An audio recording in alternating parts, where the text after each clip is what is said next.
Hello दोस्तों, मैं नरेंद्र यादव आपके अपने यूट्यूब चैनल गुरुकुल फाउंडेशन पर आप सभी का स्वागत करता हूं। आज हम सभी विकास की सभी अवस्थाओं को बहुत ही आसान भाषा में पढ़ने वाले हैं। बाल्यावस्था। बाल्यावस्था की मूलभूत दो अवस्थाएं हैं। पूर्व बाल्यावस्था अर्ली चाइल्डहुड स्टेज, यह 2 से 6 वर्ष तक की अवस्था है। उत्तर बाल्यावस्था लेट चाइल्डहुड स्टेज, यह 6 से 12 वर्ष तक की अवस्था है। पूर्व बाल्यावस्था सामान्यतः यह 2 से 6 वर्ष तक की अवस्था है। इसमें बालकों का बाहरी जुड़ाव होने लगता है, यानी इस अवस्था में बालक अपने परिवेश यानी आसपास के सभी बच्चों से जुड़ने लगते हैं, तालमेल बैठाने लगते हैं। इसमें अनुकरण एवं दोहराने की प्रवृत्ति पाई जाती है, यानी इस अवस्था के बालक एवं बालिकाओं में अनुकरण और दोहराने का गुण पाया जाता है। इस अवस्था में जिज्ञासा क्यूरियोसिटी ज़्यादा होती है, यानी इस अवस्था में सभी बालक बालक एवं बालिकाओं में जिज्ञासा ज़्यादा देखने को मिलती है। ये भाषा अर्जन लैंग्वेज एक्विजिशन के लिए अति संवेदनशील चरण है, यानी इस अवस्था में सभी बालक एवं बालिकाओं में भाषा अर्जन बहुत तेजी से होता है। इस अवस्था को टॉय एज भी कहा जाता है। इसमें बालक कल्पनाशीलता वाले गेम्स में एक्टिव रूप से भाग लेता है, यानी इस अवस्था में सभी बालक एवं बालिकाओं में कल्पनाशीलता वाले गेम्स खेलने में बहुत ही रुचि हो देखने को मिलती है।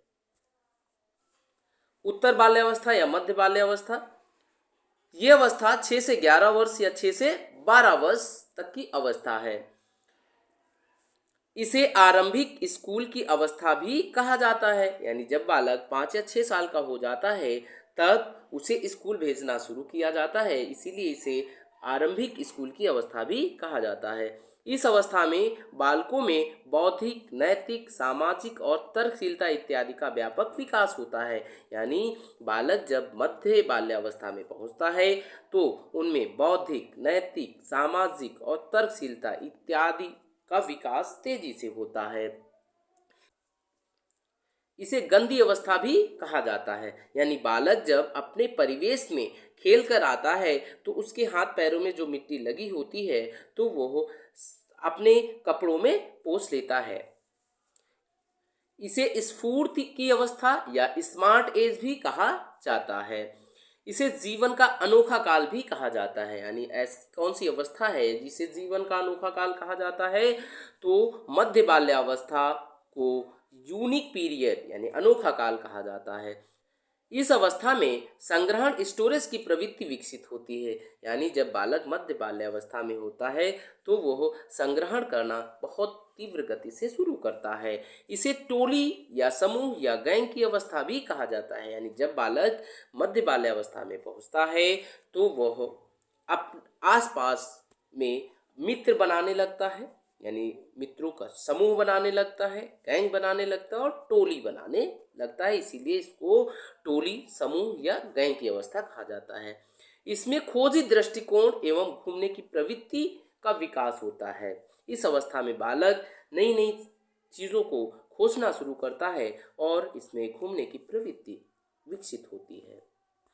नखरे करने की अवस्था किसे कहा जाता है? बाल्यावस्था को कहा जाता है। चोरी करने की अवस्था किसे कहा जाता है? बाल्यावस्था को कहा जाता है। झूठ बोलने की अवस्था किसे कहा जाता है? बाल्यावस्था को कहा जाता है।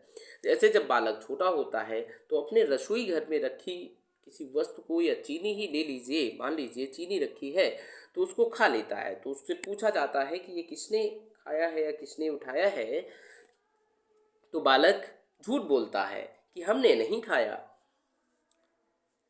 इस अवस्था में समलिंगी आकर्षण होता है, यानी बॉयज़ का बॉयज़ की ओर, गर्ल्स का गर्ल्स की ओर अट्रैक्शन होता है। तो पूछा जाता है ऐसी कौन सी अवस्था है जिसमें बालक एवं बालिकाओं का समलिंगी आकर्षण होता है, तो बाल्यावस्था एक ऐसी अवस्था है जिसमें समलिंगी आकर्षण होता है, यानी बॉयज़ का बॉयज़ की ओर और गर्ल्स का गर्ल्स की ओर। किशोरावस्था में विषमलिंगी आकर्षण होता है, यानी इसके विपरीत किशोरावस्था में विषमलिंगी आकर्षण यानी कि बॉयज का गर्ल्स की ओर, गर्ल्स का बॉयज की ओर होता है।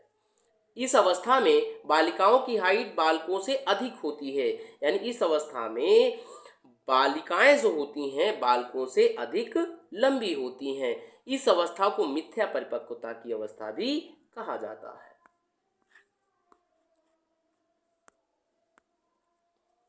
बाल्यावस्था के कुछ महत्वपूर्ण कथन हैं जिनको हम पढ़ेंगे। रास का कथन है, बाल्यावस्था को मिथ्या परिपक्वता या छद्म काल कहा जाता है। पूछा जाता है, बाल्यावस्था को मिथ्या परिपक्वता या छद्म काल किसने कहा है? यह किसका कथन है? रास का कथन है। बाल्यावस्था जीवन का अनोखा काल है, ये किसका कथन है? काल्वा ब्रूस का है। शायद ही ऐसा कोई खेल हो जिसे 10 वर्ष का बालक ना खेला हो, यानी 10 वर्ष का बालक सारे खेल लगभग खेल चुका होता है। ये किसका कथन है? स्ट्रैक का है। स्ट्रैक का कथन है, शायद ही ऐसा कोई खेल हो जिसे 10 वर्ष का बालक ना खेला हो। बाल्यावस्था वह समय है जब बालक के आधारभूत दृष्टिकोण, मूल्यों और आदर्शों का बहुत सीमा तक निर्माण होता है। ये कथन ब्लेयर एवं जोन्स का है। बाल्यावस्था में हड्डियां 300 प्लस होती हैं, अर्थात 300 से 320 होती हैं। धड़कन 100 प्रति मिनट तथा दांत 15 होते हैं। पूछा जाता है, किस अवस्था में हड्डियों की संख्या सबसे अधिक होती है? तो बाल्यावस्था में हड्डियों की संख्या सबसे अधिक होती है। किशोरावस्था, ये अवस्था 12 से 18 वर्ष तक की अवस्था है। यह 12 से 18 वर्ष तक के बीच की अवस्था है। यह वह समय होता है जिसमें बालक बाल्यावस्था से परिपक्वता की ओर उन्मुख होता है, यानी इस अवस्था में बालक बाल्यावस्था से किशोरावस्था में प्रवेश करता है और वह बाल्यावस्था से परिपक्वता की ओर उन्मुख होता है। इसमें अक्सर परिवार की तुलना में फ्रेंड्स की राय महत्वपूर्ण होती है, यानी बालक जब किशोरावस्था में होता है तो अपने परिवार में माता पिता से ज़्यादा अपने मित्रों, फ्रेंड्स से राय लेना पसंद करता है। इसे जीवन का सबसे कठिन काल भी कहा जाता है। पूछा जाता है कि किस अवस्था को जीवन का सबसे कठिन काल कहा जाता है? तो किशोरावस्था को जीवन का सबसे कठिन काल कहा जाता है।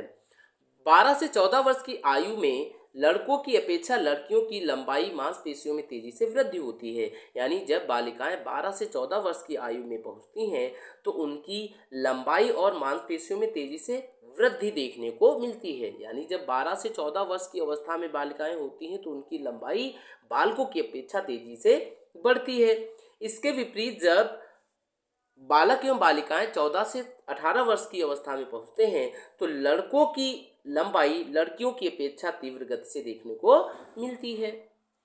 इसे संघर्ष, स्ट्रगल, तनाव, स्ट्रेस, उलझन, कंफ्यूजन तथा आंधी तूफान, थंडर स्टॉर्म की अवस्था भी कहा जाता है। संघर्ष, तनाव, उलझन और आंधी तूफान की अवस्था किसे कहा जाता है? तो किशोरावस्था को कहा जाता है।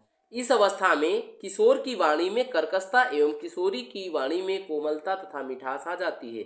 यानी जब बालक किशोरावस्था में पहुंचता है तो उसकी वाणी, उसकी आवाज़ मोटी हो जाती है, कर्कश हो जाती है, और जब किशोरावस्था में पहुंचती है तो उसकी आवाज़ सुरीली हो जाती है। इस उम्र में लड़कों को हार्मोनल परिवर्तन की वजह से गुस्सा ज़्यादा आता है और चिड़चिड़ापन बढ़ जाता है। यानी जब बालक किशोरावस्था में पहुंचता है तो उसमें हार्मोनल चेंज होने लगते हैं जिससे उसमें गुस्सा बहुत तेज़ी से आता है और उसमें चिड़चिड़ापन देखने को मिलता है। इसके पहले पढ़ाया गया था किशोरावस्था में विषमलिंगी आकर्षण होता है। तो इसमें विषमलिंगी आकर्षण होता है, बॉयज का गर्ल्स की ओर, गर्ल्स का बॉयज की ओर आकर्षण होता है। इस अवस्था में बच्चे अमूर्त चिंतन, एब्स्ट्रैक्ट थिंकिंग करते हैं, यानी किशोरावस्था में बच्चे अमूर्त चिंतन करना शुरू करते हैं। किशोरावस्था संघर्ष, तनाव या तूफान व विरोध की अवस्था है। यह कथन स्टैनले हॉल का है। यानी स्टैनले हॉल का कथन है कि किशोरावस्था संघर्ष, तनाव, तूफान व विरोध की अवस्था है। इस अवस्था में वीर पूजा की भावना होती है, यानी इस अवस्था में बच्चे अध्यात्म की ओर बढ़ना शुरू करते हैं। किशोरावस्था के उपनाम बहुत इंपॉर्टेंट है। स्वर्णकाल किस अवस्था को कहा जाता है? किशोरावस्था को कहा जाता है।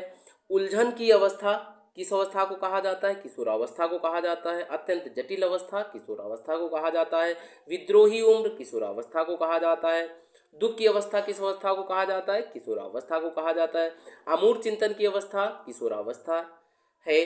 जटिल अवस्था किसे कहा जाता है? किशोरावस्था को कहा जाता है। अब देखते हैं किशोरावस्था के महत्वपूर्ण कथन। वैलेंटाइन का कथन है, किशोरावस्था अपराध की एक नाजुक अवस्था है। पूछा जाता है किशोरावस्था अपराध की एक नाजुक अवस्था है, ये किसका कथन है? वैलेंटाइन का है। स्टेनले हॉल का कथन है, किशोरावस्था बड़े संघर्ष, तूफान एवं विद्रोह की अवस्था है। किशोरावस्था जीवन का सबसे कठिन काल है, ये किसका कथन है? किलपैट्रिक का है।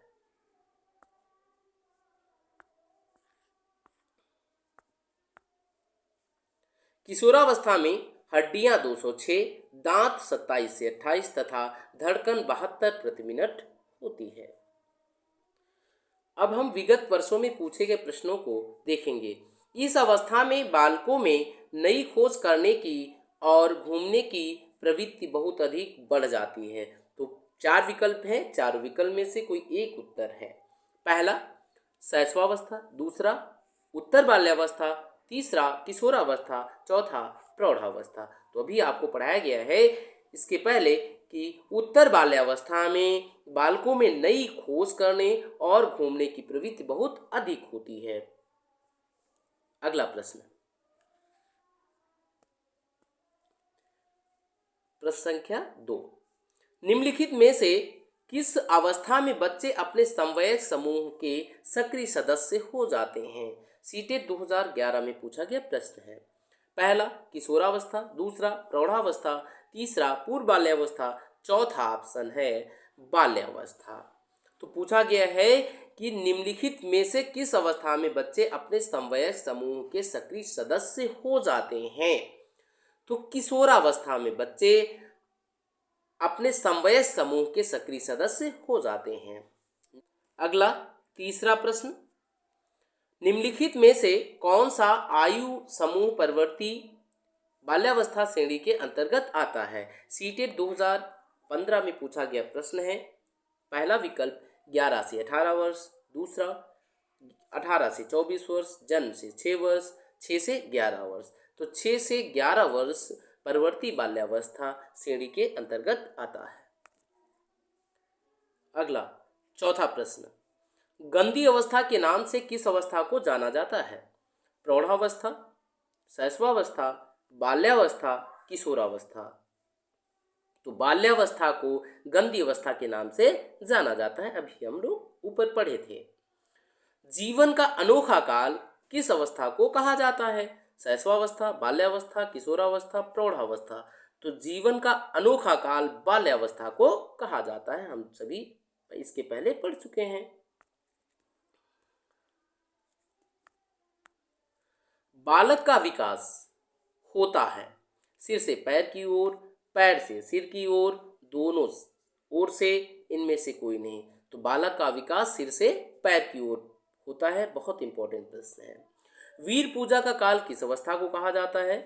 किशोरावस्था, बाल्यावस्था, शैशवावस्था, प्रौढ़ावस्था। तो अभी हम सबने पढ़ा था कि वीर पूजा का काल किशोरावस्था को कहा जाता है। अगला और लास्ट प्रश्न, 12 से 14 वर्ष की आयु के बीच डैश की अपेक्षा डैश लंबाई एवं मांसपेशियों में तेजी से वृद्धि होती है, एवं 14 से 18 वर्ष की आयु के बीच डैश की अपेक्षा डैश की लंबाई एवं मांसपेशियां तेजी से बढ़ती हैं।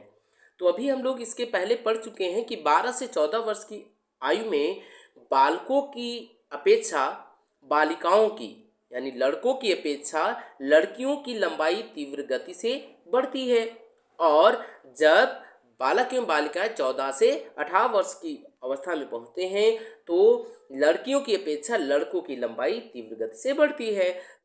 तो पहले में आएगा बॉयज, दूसरे में क्या आएगा? गर्ल्स, फिर इसमें पहले में आएगा गर्ल्स, दूसरे में क्या आएगा? बॉयज। तो दूसरा ऑप्शन सही है। तो दोस्तों, यदि आपको कुछ समझ में आया है तो इस वीडियो को लाइक करिए और ऐसे ही वीडियो पाने के लिए हमारे चैनल को सब्सक्राइब करिए। और यदि आप सीटेट के सभी विषयों की पीडीएफ फ्री में पाना चाहते हैं तो आप इस चैनल को सब्सक्राइब करके डिस्क्रिप्शन बॉक्स में दिए गए व्हाट्सएप नंबर पर स्क्रीनशॉट लेकर भेजिए और आपको सारी पीडीएफ फ्री में हर एक सब्जेक्ट की उपलब्ध करा दी जाएगी। धन्यवाद।